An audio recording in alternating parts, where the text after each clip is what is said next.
Nous recevons maintenant Prisca Waro.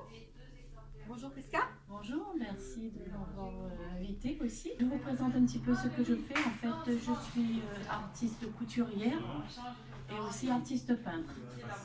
Et donc, ça fait 30 ans que je suis dans le métier de la couture. J'ai fait pas mal de choses avec des chutes de tissu, des sacs, des cravates que mes clients me ramènent ou autres. Donc, j'essaye de faire ou des colliers, chapeaux, sacs et aussi mes créations de vêtements depuis toujours. Mais maintenant, j'incorpore un petit peu la peinture sur tissu sur les vêtements. Comme vous pouvez le voir, avec des petits volants, tout est à base de chute. Donc, en ce moment, je fais aussi une expo à Hangar à Saint-Pierre, à la galerie Hangar. Et donc l'expo, ça s'appelle Stratégie de survie. Donc il y a le petit livre aussi, avec mes peintures par rapport à la stratégie de survie. En fait, j'ai voulu marquer un petit peu l'histoire des femmes peintres, qui étaient souvent dans l'oubli, parce que souvent on demande aux gens, est-ce que vous connaissez des femmes peintres? Et finalement, la plupart, non. Bon, à part Frida Kahlo, d'ailleurs, j'avais commencé par Frida Kahlo. Oui. Et donc j'ai continué, j'ai fait 12 femmes peintres qui sont très connues normalement. Si on tape sur Google, c'est les 12 qui s'affichent, à part une, bon, on a au moins 15, mais je me suis arrêtée à 12.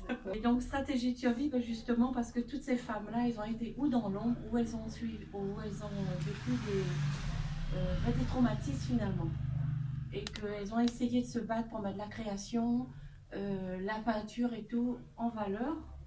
Et ça a été un véritable combat pour la plupart d'entre elles, même pour toutes pratiquement, ou sinon elles ont vécu dans l'ombre d'un homme. On va reprendre Berthe Morisot, qui à l'époque était mariée avec Manet, Eugène Manet. Avant elle était du coup, elle posait plutôt, mais après elle s'est dit, mais moi aussi je suis peintre, j'ai envie qu'on me reconnaisse en tant que femme peintre. Donc elle s'est mise à peindre et ensuite elle a signé ses œuvres Berthe Morisot. Et la plupart du temps, on croyait que c'était Manet qui était peintre. Et donc, elle a été dans l'ombre. Donc, là-dedans, effectivement, il y a un portrait.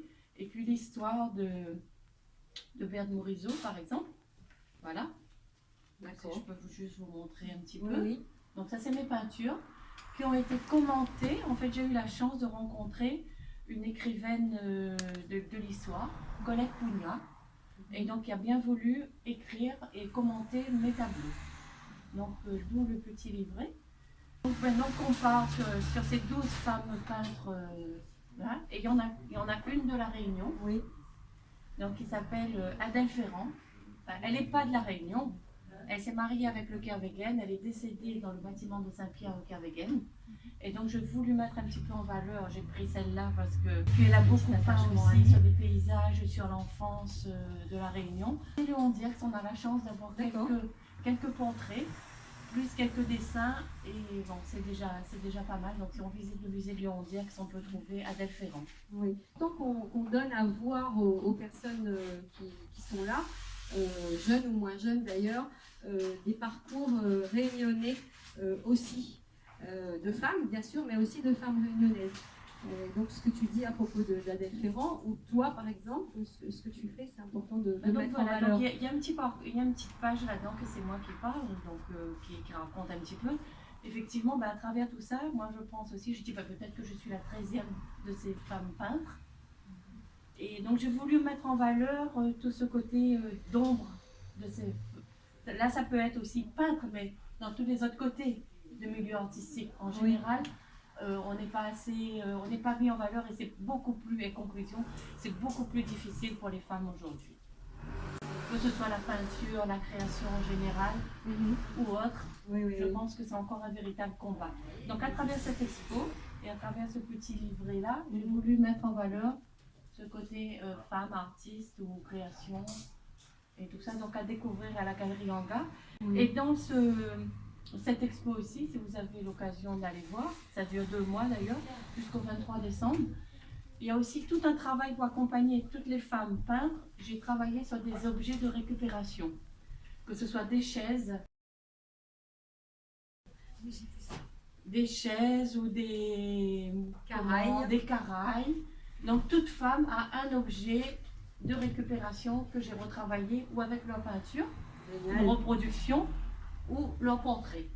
Pour qu'on reste dans le portrait, parce que là c'est une exposition de portraits, 12 femmes plus moi, là, 13 ans. Ce petit livret est dans l'expo. Il y a encore 2 femmes peintres qui existent, qui sont encore en vie. Donc je pars depuis le XVIe siècle jusqu'à nos jours.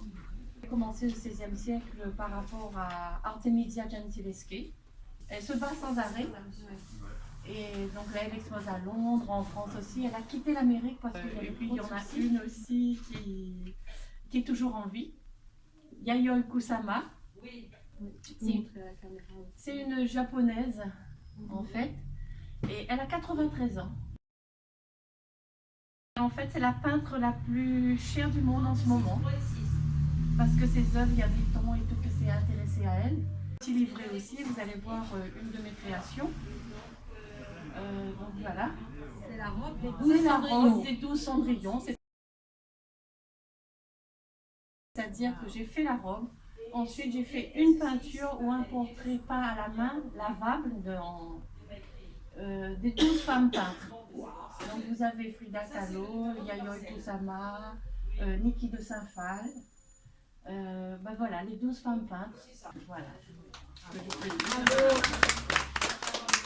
Depuis combien de temps tu peins? En fait, depuis l'âge de 15 ans, moi aussi j'ai commencé sur les tables, les nappes. Et ensuite j'ai fait une école de dessin. Et après j'avais mis un petit peu d'oubli, j'ai créé mon entreprise de couture. Et ben forcément, de temps en temps, ça me manquait. Je faisais une exposition tous les 5 ans. Et là, maintenant, je veux quand même faire une expo un petit peu plus souvent. J'espère tous les ans pouvoir en faire une. Sur des sujets. Et là, c'est un sujet qui me touchait. Oui. Donc, j'ai voulu mettre un petit peu en avant l'histoire des femmes peintres. Je crois que c'est un sujet qui touche beaucoup de personnes, et les femmes en particulier. Hein, pouvoir mettre ses créations en valeur, être reconnues autant que les autres. Bravo, Prisca. Oui, voilà. Donc, si vous avez l'occasion d'aller voir l'expo. Merci beaucoup, Prisca.